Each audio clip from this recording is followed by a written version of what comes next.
भारत माता की, भारत माता की।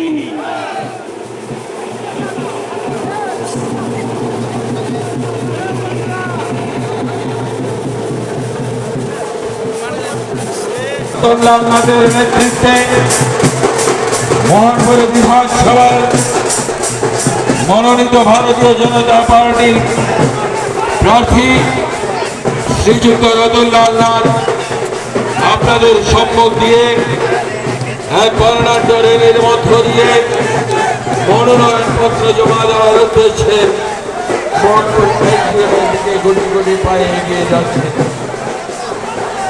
এই মনোনয়নপত্র জমা দেওয়ার এই বর্ণাঢ্য র্যালিতে হাজার হাজার মা বোনের উপস্থিতি, এই নারী শক্তির উপস্থিতি প্রমাণ দিচ্ছে ভারতীয় জনতা পার্টির যে মন্ত্র সরকার পথ সরকার পথ আর সরকার পথ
ভোটের জেতার আমার 1% ডাউট নেই।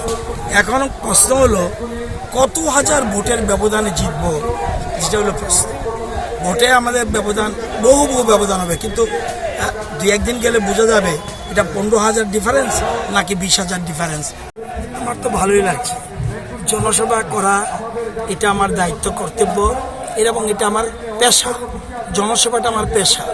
স্বামীজি বলেছেন জনসভাই সবচেয়ে বৃহৎ সেবা। সেই জন্য জনসভাকে সামনে রেখে আমি এগিয়ে যাচ্ছি, এবং এবারেও ভারতীয় জনতা পার্টি আমাকে মনোনয়ন দিয়েছে। সকলের আশীর্বাদ নিয়ে আজকে মনোনয়নপত্র জমা দিতে যাচ্ছি।